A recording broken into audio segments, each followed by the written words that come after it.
आजकल पाँव जमी पे मेरे रहते ही नहीं। डॉक्यूमेंट्स आते हैं, मैगजीन्स आते हैं, सबको कलेक्ट करके एक प्रोसेस मैंने अपनाया था मेंस के लिए। और एक और प्रोसेस जो मैंने अपनाया था वो था इंटरव्यू के लिए। वो ये था कि मैं जिस हॉस्टल में रहती थी, प्रैक्टिस सेट तो हर एक दिन करना चाहिए, क्योंकि इससे आपको पता चलता है कि आपकी तैयारी किस दिशा में है, वो सही दिशा में है भी या नहीं। अगर बीपीएससी की ट्रेंड की बात करूँ तो सबसे अधिक अभी मॉडर्न हिस्ट्री पे फोकस किया जा रहा है। मॉडर्न हिस्ट्री जो बिहार से कनेक्टेड हो। एवरीवन, वेलकम टू स्टूडेंटो। सो अभी हमारे साथ हैं सुरभि मेहता मैम, जिन्होंने अभी हाल ही में जो बिहार पीसीएस का रिजल्ट आया था 23 रैंक के साथ एसडीएम के पोस्ट पर सेलेक्ट हुए। तो आज हम मैम की जर्नी जानेंगी कि उनकी जर्नी किस तरीके की रही है, साथ में उनकी स्ट्रैटेजी जानेंगी, क्या बुक लिस्ट रही, क्या मोटिवेशन रहा और किन किन कठिनाइयों का सामना करते हुए आज मैम ने मुकाम हासिल किया। तो इन सब बातों पर हम डिटेल में बात करेंगे। अभी तक आपने चैनल को सब्सक्राइब नहीं किया तो चैनल को सब्सक्राइब कर लीजिए, इस वीडियो को लाइक करें एंड आपके जो भी क्वारीज होते हैं आप हमें इंस्टाग्राम एंड फेसबुक पर मैसेज कर सकते हैं।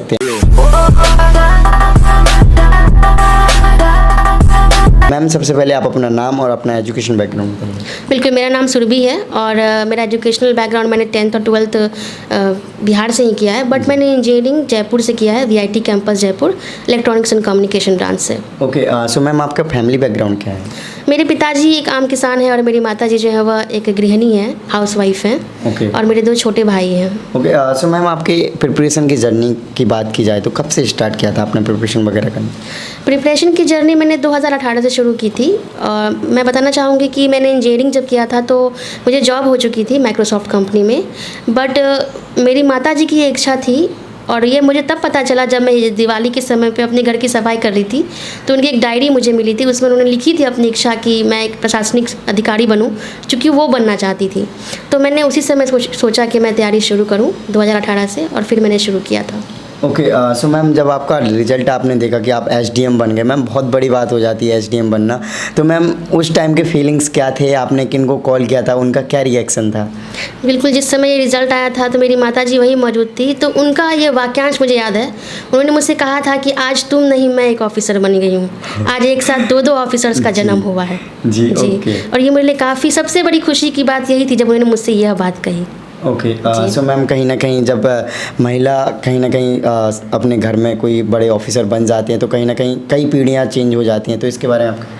बिल्कुल, जिस गांव से मैं बिलोंग करती हूँ, अररिया ज़िला से, काफ़ी पिछड़ा ज़िला है, वहाँ महिलाएं बहुत कम एजुकेटेड हैं।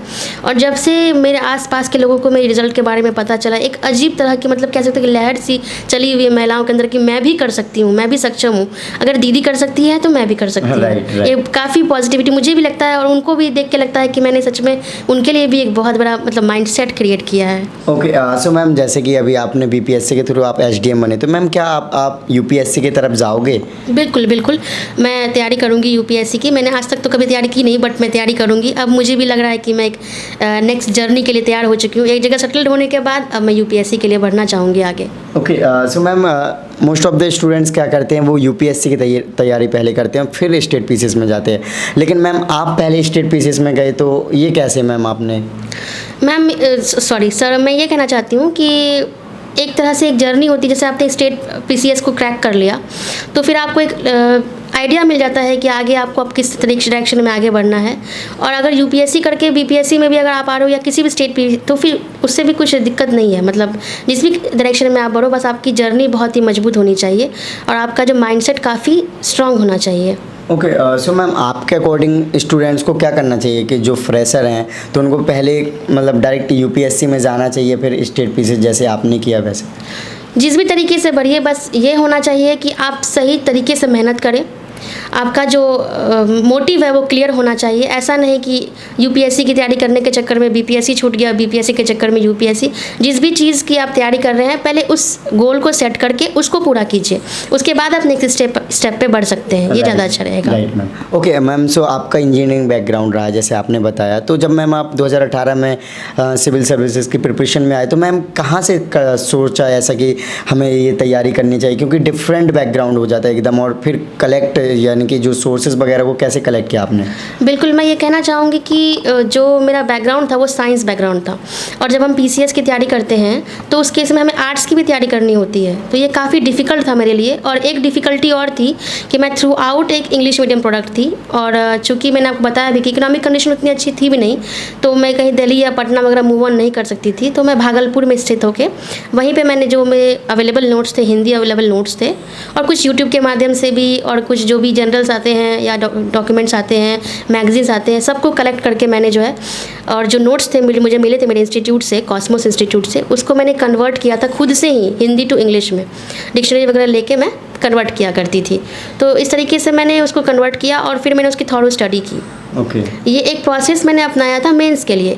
और एक और प्रोसेस जो मैंने अपनाया था वो था इंटरव्यू के लिए। वो ये था कि मैं जिस हॉस्टल में रहती थी वहाँ की लड़कियों को मैं, मतलब जो मैं पढ़ती थी वो मैं उन्हें गाइड करती थी।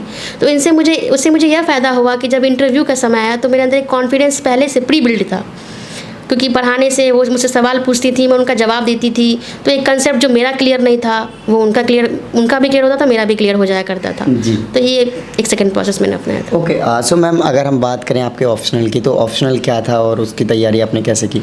ऑप्शनल मेरा ज्योग्राफी था, और जब मैंने पीटी की तैयारी शुरू की थी प्रीलिमिनरी एग्ज़ाम की, उसी के साथ मैंने ज्योग्राफी की भी तैयारी शुरू कर दी थी।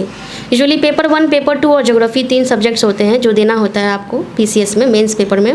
तो मैंने ज्योग्राफी की तैयारी मैंने शुरू कर दी थी पीटी के साथ ही, और पेपर 1, पेपर 2 जब मैंने पीटी क्लियर किया तब मैंने शुरू किया था। Okay. So ma'am, most important books की बात करें तो वो कौन सी हैं बीपीएससी के लिए जो कि हर स्टूडेंट्स को पढ़नी चाहिए? बिल्कुल, एसडी मौर्य की बुक पढ़ सकते हैं आप। एसडी मौर्य की बुक जो फिजिकल ज्योग्राफी है उसके लिए। इसके अलावा जियो पॉलिटिकल थॉट्स की बुक आती है माजिद हुसैन की, उसको भी आप पढ़ सकते हैं। और भी अलग अलग बुक्स हैं, बट मैं कहूँगी कि केबीसी नैनो की जो एक आपका प्रैक्टिस सेट आता है उसको अपना सकते हैं। प्रैक्टिस सेट तो रोज़ ही मारना चाहिए, रोज़ ही करना चाहिए। होता क्या है कि बीपीएससी में 150 से 200 क्वेश्चन होते हैं प्रत्येक सब्जेक्ट में। अगर उसको आप प्रैक्टिस करें, लगातार लिख लें, तो वही मोर देन इनफ होता है मेरे हिसाब से। ज़्यादा ऐसा नहीं है बहुत हार्ड है कुछ भी, बस एक प्रॉपर वे में चलने की ज़रूरत है। Right ma'am. Okay. So ma'am, अगर हम बात करें कि स्टूडेंट्स को कितने टाइम तक पढ़ना चाहिए डेली, मतलब कितने घंटे पढ़ना चाहिए, या फिर आपने कौन सा टाइम को फॉलो किया था? मैंने कभी ऐसा नहीं किया कि मैं एक दिन पढ़ूंगी तो नेक्स्ट दिन नहीं, या लगातार पढ़ रही हूँ। मेरा एक पर्टिकुलर टाइम सेट था कि मैं 5 से 6 या 6 से 7 घंटे तो कंप्लीट करूँगी ही करूँगी, चाहे किसी भी कारण हो। पर्सनल प्रोफेशनल लाइफ को अलग रखना है। अगर मैंने किसी कारणवश समय नहीं दिया, अगर किसी पार्टी में या किसी पर्टिकुलर फंक्शन में बिज़ी होगी जो कि बहुत ज़रूरी है, तो उस केस में उस समय को मैं मैनेज करती थी बाद में। और अपने जो भी समय था, जो भी मेरा मतलब आज का गोल था, मैंने जैसे गोल सेट किया, आज मैंने इतने सब्जेक्ट को पढ़ना है, इतने टॉपिक मेरे कंप्लीट होना चाहिए, तो उसे मैं किसी भी समय पूरा किया करती थी। और मैम, इन केस कभी ना कभी ऐसा हुआ होगा कि आपने गोल को पूरा नहीं कर पाया होगा उस दिन, तो फिर मतलब उसका रिग्रेट कैसे आपने अगले टाइम पे फुलफिल किया? रिग्रेट सर ये कह सकती हूँ मैं कि फिर मैं रात भर चाहे जाग के पढ़ूँ, चाहे किसी तरीके से, लेकिन या तो किसी और मोड से, लेकिन मैं उसे कंप्लीट तो करना ही था, क्योंकि जैसे खाना पीना इम्पोर्टेंट है वैसे पढ़ाई भी इम्पोर्टेंट है, यही मान के चलती थी। ओके। सो मैम, अगर हम बात करें कि जो नए स्टूडेंट्स हैं उनको बीपीएससी की तैयारी करने तो आ जाते हैं, लेकिन उनको पता नहीं होता है कि कैसे करना है, तो उनको कैसे करना चाहिए स्टार्टिंग? मैं बताना चाहूँगी कि आप लोग लूसेंट की तैयारी, पहले लूसेंट को कंप्लीट कर लें पीटी के लिए। लूसेंट काफ़ी इंपॉर्टेंट है। उसके अलावा करंट अफेयर्स, जो आज का ट्रेंड चल रहा है बीपीएससी के पेपर्स का, उसको फॉलो करना चाहिए। जैसे कि आज के ट्रेंड में बताऊँ तो मॉडर्न हिस्ट्री काफ़ी इंपॉर्टेंट है, बिहार स्पेशल। इसके अलावा जो करंट अफेयर्स हैं, लूसेंट से आप समान अध्ययन पढ़ सकते हैं, सारे के सारे जो भी जनरल स्टडीज़ के पेपर्स हैं ये सब सारे कंप्लीट कर सकते हैं। क्राउन से आप बिहार स्पेशल पढ़ सकते हैं।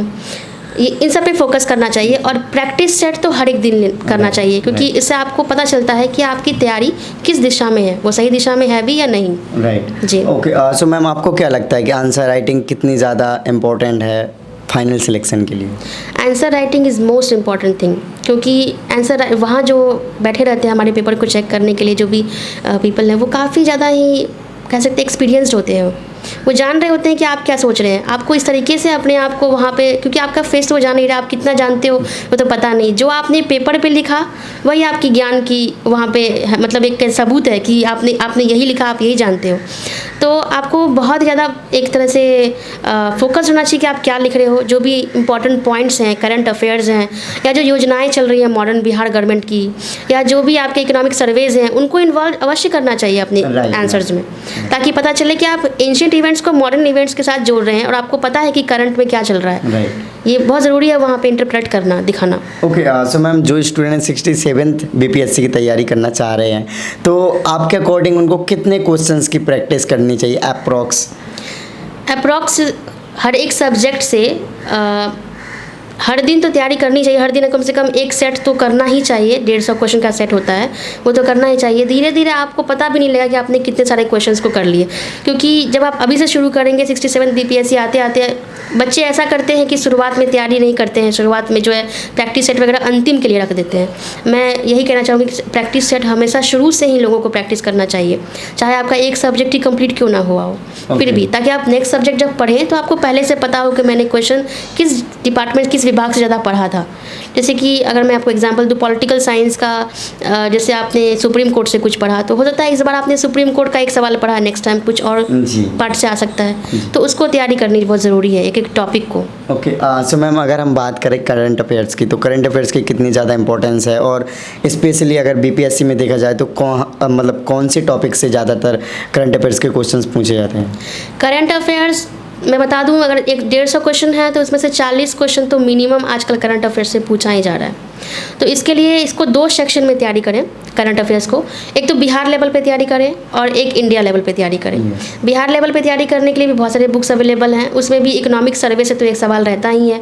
अगर कुछ मॉडर्न योजना चल रहा है, कुछ अगर इधर कुछ घटना घटी हो जो कि बिहार के लिए काफ़ी इंपॉर्टेंट, जैसे कि इस बीच इलेक्शन हुआ था, तो पिछले BPSC में सवाल इलेक्शन से भी थे, जो भी हमारे विधायक वगैरह जो चुने गए थे उनसे भी थे। तो सवाल हमेशा जो घटित हो रहे हैं उनको ध्यान में रखना है, घटना चक्र को पढ़ते रहना है, और इंडिया लेवल के भी जो भी प्रैक्टिस सेट है या जो भी करंट अफेयर्स है उनको करते रहना है समय से समय। ओके, सो मैम आपके अकॉर्डिंग अगर स्टूडेंट्स सबसे ज़्यादा कौन से पोर्शन पे फोकस करें, जैसे कि एंशिएंट या फिर मिडेवल या फिर कह सकते हैं ज्योग्राफी हो सकती है, या फिर पॉलिटिकल साइंस, मतलब कौन से सब्जेक्ट पे ज़्यादा फोकस करें? अगर BPSC की ट्रेंड की बात करूँ तो सबसे अधिक अभी मॉडर्न हिस्ट्री पे फोकस किया जा रहा है। मॉडर्न हिस्ट्री जो बिहार से कनेक्टेड हो, उसके अलावा ज्योग्राफी से भी कुछ क्वेश्चंस रहते हैं, लेकिन जब ज्योग्राफी पढ़ना है तो मैप को साथ में लेके पढ़ें। मैपिंग बहुत ज़रूरी है ताकि आप भूल नहीं सके, कंफ्यूज नहीं हो पाएँ। ठीक है। और जो उसके अलावा जो साइंस सेक्शन है वो लूसेंट से इज़ मोर देन इनफ, आप उसको पढ़ ले काफ़ी है। अगर समय मिले तो 11th-12th की भी साइंस के बुक्स को NCERT से पढ़ सकते हैं। ऐसे तो 6 to 12th लोग कहते हैं, लेकिन अगर समय का अभाव हो तो 11th-12th का भी आप पढ़ सकते हैं। उसके अलावा जो मैं कहूँ करंट अफेयर्स को तो मैंने बताया काफ़ी फोकस करना है, और हिस्ट्री तो फोकस हो गया, बस इतना ही सर। ये अगर कर लिया जाए तो काफ़ी आसानी से BPSC पास आउट हो जाएगा। ओके, सो मैम आपको क्या लगता है कि स्टूडेंट्स को सबसे ज़्यादा आंसर राइटिंग को छोड़कर करंट अफेयर्स पे फोकस करें, या फिर करंट अफेयर्स को छोड़ के आंसर राइटिंग पे? PT के लिए करंट अफेयर्स काफ़ी इंपॉर्टेंट है।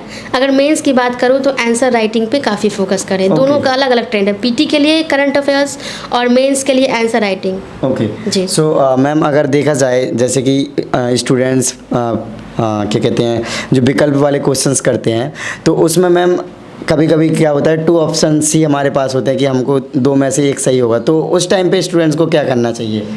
एक ट्रेंड है, जैसे कि मान लीजिए आपने बहुत सारे क्वेश्चंस को मान लीजिए भरने वाला होता है, रंगना होता है OMR शीट पे, तो जब आपने फाइनली अपने जो भी आपको आंसर आते हैं उसको कलर कर दिया है, तो बचे हुए सेक्शन में अगर कंफ्यूज हो तो ये चेक कीजिए कि कहाँ आपने सबसे किस ऑप्शन को आपने सबसे अधिक टच किया है, और जो बचा हुआ ऑप्शन हो गया उसी को कर दीजिए, क्योंकि ऐसा तो है नहीं कि सारे आंसर्स A होंगे या सारे आंसर्स B होंगे।